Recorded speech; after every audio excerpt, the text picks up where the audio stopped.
Commonwealth Attorney Brad Bryant. Hi, Caroline. Welcome. We're glad to have you today. And today we're going to talk about the Latin King murder case that happened right here in Lexington. And Brad's going to tell us a little bit about what exactly happened. Yeah. So what we have here is some Latin King paraphernalia. Some things you might see are yellow bandanas, black bandanas, yellow shirts, yellow shoes, beaded necklaces where they have black and yellow beads. You'll see graffiti around. You'll see the crown with the 5 points, which has some symbolic for them. Okay, now Brad, I know that you were involved in the prosecution of the Latin King murder case that happened here in Lexington. Would you mind to tell us a little bit about that? Sure. On December 21st, 2007, we experienced probably what is our first murder involving a gang where they killed their own gang member. In this case, there were 7 defendants charged. All were charged with murder. The defendants were Matthew Roby, who we would later determine was the third in command for the Latin Kings here in Lexington. Manuel Aravilla, who was a juvenile at the time. He was 15 at the time of this murder. He was the shooter. Adrian Buenrostro, and another individual by the name of Isais Manuel. Those two actually weren't gang members, but it's believed that they were prospective gang members who were being sent along on this to kind of declare their loyalty to the gang. There was Julio Vargas Torres, who was 17 at the time of the murder. He was a lieutenant and kind of in control of the Pee Wee gang members. Their names are Jose Cruz and then Jose Chavarria. Those two individuals were 16 at the time of the commission of this.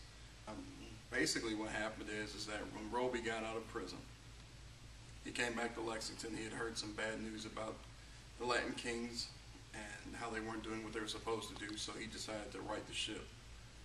And he targeted this victim named Luis Quiroz Guzman, sent him a message. His words were, "Make him bleed." And they did. They shot, Manuel Aravilla shot Luis Guzman. And the reason behind this whole thing was, there's several. There was some belief that he was giving information about the gang to rival gangs. He was dating a gang member of a different gang, one that was at odds with the Latin Kings. And based on that, Roby ordered them to take him out. So on the 21st, these other 6 individuals, absent Roby, hatched a plan on a way to set up and get Guzman away so they could take him out.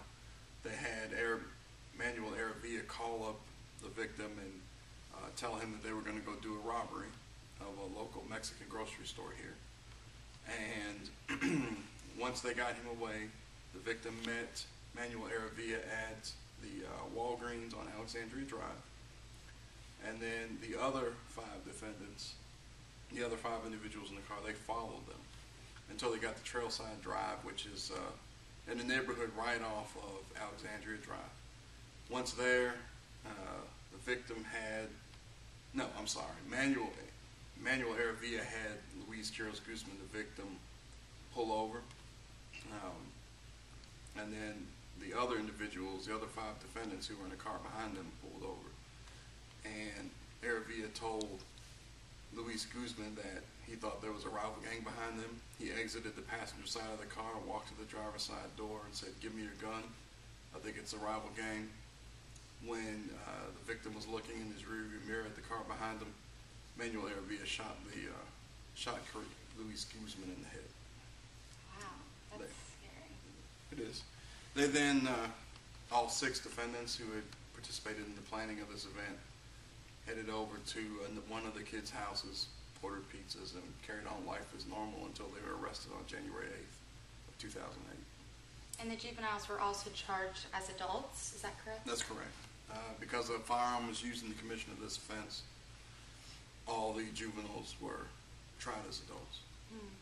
And usually, you wouldn't hear about gangs here in Lexington. You usually only hear about them being in big cities like New York City and, Atlanta, Chicago, but they're right here alive in the city of Lexington.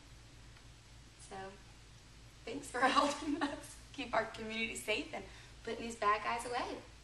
Okay. And thanks for watching this episode. Thanks for coming in, Brad. You're welcome. See you next time.